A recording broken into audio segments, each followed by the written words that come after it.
One nation one election की बात की, क्या बहुमत नहीं मिलता है तो दोबारा इलेक्शन कराने के बजाय राष्ट्रपति शासन को महत्व देंगी बीजेपी? तो बात करनी चाहिए, खुल के बोलना चाहिए। और अभी बड़े बड़े मंचों से इस तरीके की घोषणाएं कर रहे हैं तो उनको संसद भवन में बैठ के बोलने के बजाय उन्हीं मंचों से इन चीज़ों के बारे में बोले। सर, ये कोई ज़्यादा बड़ी गंभीर मसला भी नहीं है और मोदी जी को इस टाइम पे जो देश की परिस्थितियां हैं उनसे ध्यान हटाने का एक खुरापात कह सकती हो कि ये खुरापात है। लेकिन मोदी जी कह रहे हैं कि जनता मूड में रहती है चुनाव को, इसलिए एक देश एक चुनाव सही होना चाहिए, इससे बजट कम होगा।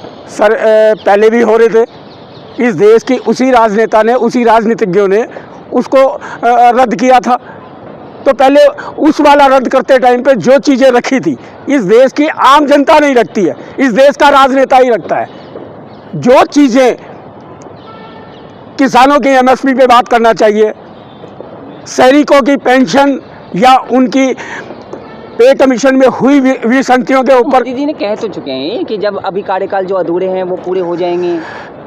कब हो जाएंगे? जब दोबारा से बनेंगे प्रधानमंत्री। क्यों बन जाएंगे? वो चुनाव होंगे, चुनाव में लोगों का मत पड़ेगा, मत की काउंटिंग होगी, क्या पता उनके पक्ष में जाएंगे नहीं जाएंगे। उससे पहले किसी चीज़ को बता देना, ये इस निर्वाचन प्रक्रिया का मजाक बना दिया है कि मैं आ रहा हूँ। क्योंकि संजय सिंह ने कहा है ना कि उनके पास चुनाव आयोग है, उनके पास ईवीएम है, उनके पास सब कुछ है, इसलिए मोदी जी दोबारा आएंगे, इतना कॉन्फिडेंस में है। संजय सिंह और प्रधानमंत्री जी ही डिसाइड कर लेंगे। नहीं, विपक्ष के नेता है, आप आदमी पार्टी के संसद है तो सर वो राजनेता ने, हम आम नागरिकों की बातें की होती ना, उन्होंने भी ईवीएम पे बात कर रहे हैं। हम कह रहे हैं कि किसानों के एमएसपी पे बात की होती, जवानों की पेंशन की विसंगति और पे कमीशन के ऊपर बात की होती, बहन बेटियों की सुरक्षा के ऊपर बात की होती, महंगाई पे बात की होती, तो बात समझ में आता है। मोदी जी सत्र, विशेष सत्र बुला तो रहे हैं,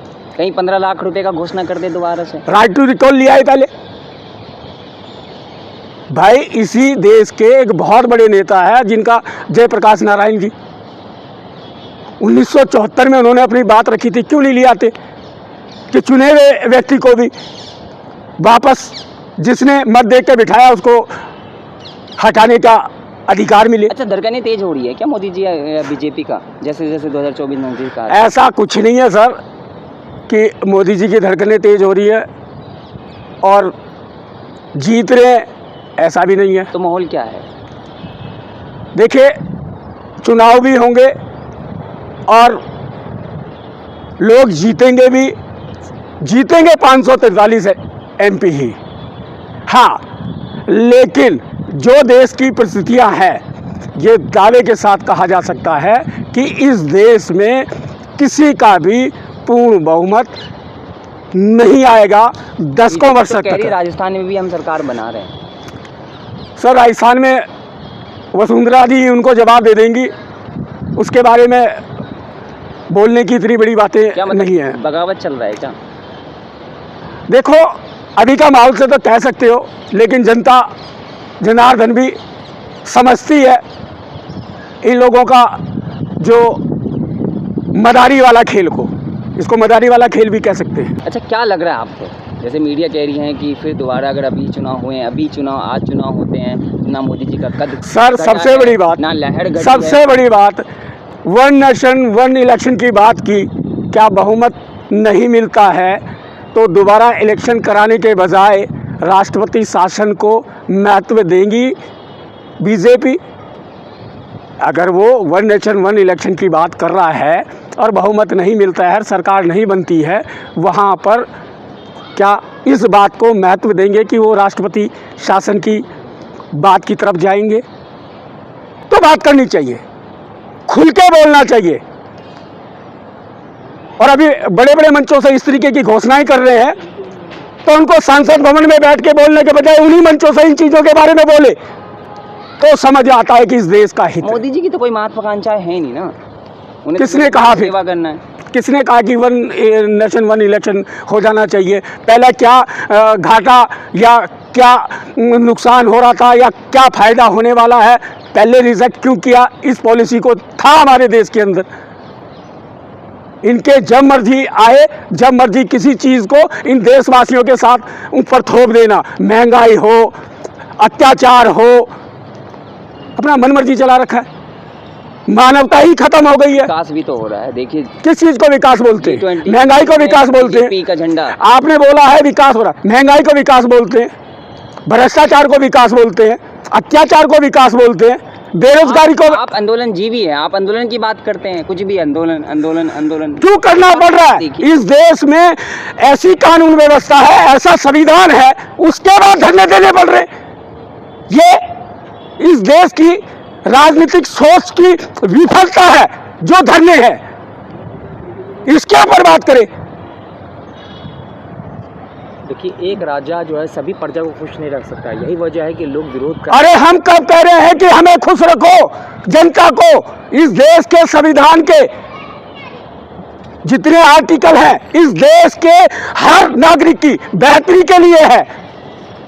उन्हीं को मोदी जी जाते हैं बॉर्डर, आर्मी के साथ, अफसर के साथ मिठाई खाते हैं, तुम गरीब के पास जाते हैं। सर, जब भी बड़ा है ना मोदी जी का, जब भी हमारे देश की जो सेना की पेंशन मिलती है, डिसेबल्ड सोल्जर और विधवाओं की, उस पेंशन श्रेणी के सबसे नीचे के पायदान में है।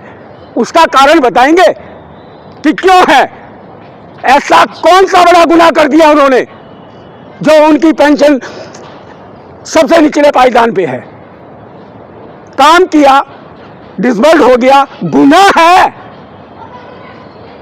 हमने उन देश की सरहदों को सम्मान दिया, सेवा की, उसका गुनाह मानते हो? आपको क्या लगता है कि मोदी जी ने क्या काम नहीं किया? मोदी बीजेपी तो कह रही है 9 साल बेमिसाल, आपको आपके नज़र में ऐसा क्या काम है जो मोदी जी की विफलता आप बता सकते हैं? सर, ऐसा कौन सा काम है जो उन्होंने कर दिया हो, परिपूर्ण कर दिया हो? हमारे ट्रिपल तलाक, 370, राम मंदिर उन्होंने कहाँ बना दिया सर? उसका चंदा हमारा दिया हुआ है, उन्होंने बनाने का ये कर दिया कि उसके राज में हुआ है, मोदी जी के राज में हुआ। उनके राज में कहाँ हुआ है? सुप्रीम कोर्ट ने किया है। तो मोदी सरकार के राज में हुआ ना, उनकी कोशिश में। सर, आप सुप्रीम कोर्ट के निर्णय को राजनीति से जोड़ रहे हो। एक मोदी जी ही ऐसे बुद्धिजीवी है जो कहने का मतलब हमारी देश की सेना को रेवाड़ी की रैली से राजनीतिकरण कर दिया। तो मोदी जी, कुछ भी घटनाएं होती है देश में तो मोदी जी को पीड़ा होती है, वो मोदी जी समझ लेते हैं, एक्शन लेते हैं, सब कुछ करते हैं। कौन सी पीड़ा को ध्यान में रखते हैं मोदी जी? बताए, कौन सी पीड़ा को ध्यान में रखते हैं? मणिपुर में हमारी मोदी जी ने कहा ना कि पीड़ा हो रही है। आहत हो गया था, कहीं आहत नहीं हो गया तो घूम रहे थे। आहत होने वाला घूमता है क्या? अब जीत, अरे कमाल की बात है। इसका मतलब आप जिनपिंग को नकारा राष्ट्रपति मानते हो? तो मैंने तो कर दिया ना, आप आ तो नहीं रहे ना। आपके तो गए थे ना, तो आप वाले की बुद्धिमत्ता बता दो कि कौन सी बुद्धिमत्ता को सर्वोपरि मानकर वो भ्रमण कर रहे थे। रशिया का पुतिन नहीं आ रहा है, उसके देश की नीति तो ठीक हो रही है ना, डंके तो बज रहे हैं। कौन सा डंका होता है सर? किस चीज़ को डंका कहा जाता है? विदेश नीति का भी कोई डंके का बता दो। अभी जिनपिंग को भी इनविटेशन दिया हुआ था और वो हमारी सरहदों को एक्युपाई करने की अपने नक्शे में दिखाने की बात कर रहा था। विदेश नीति सक्सेसफुल है, उसको विदेश नीति मानते हो आप? हम इस देश के वासी इस चीज़ को समझ चुके हैं। अच्छा, बीजेपी कैसे जाएगी? आप आंदोलन करते रहते हैं, आप कहते हैं मोदी जी ने अच्छा ना काम किया, तो आप ये बता सकते हैं कि बीजेपी कैसे हारेगी? हम अगर आंदोलन भी कर रहे हैं तो हमारी पेंशन विसंग क्यों करनी है? हम सैनिक कब आंदोलन करता था?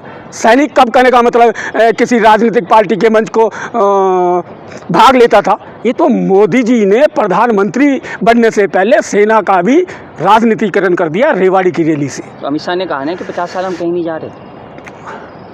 सर, ये चीज़ें लोगों का अहंकार कभी भी किसी का भी विश्व इतिहास साक्षी है। और मैं तो यही कहूँगा, इस तरीके का अहंकार हिटलर का भी था। जिस तरीके से हिटलर ने कुछ तो आप मान रहे हैं कि राहुल गांधी ने कहा कि गारंटी लिख कर ले लीजिए, बीजेपी हार रही है, क्या लगता है आपको? मैं ये कह रहा हूँ, गारंटी ले लीजिए, इस देश में दस्तों वर्ष तक ये राजनीतिक दलों की किसी की भी बहुमत से सरकार नहीं आएगी।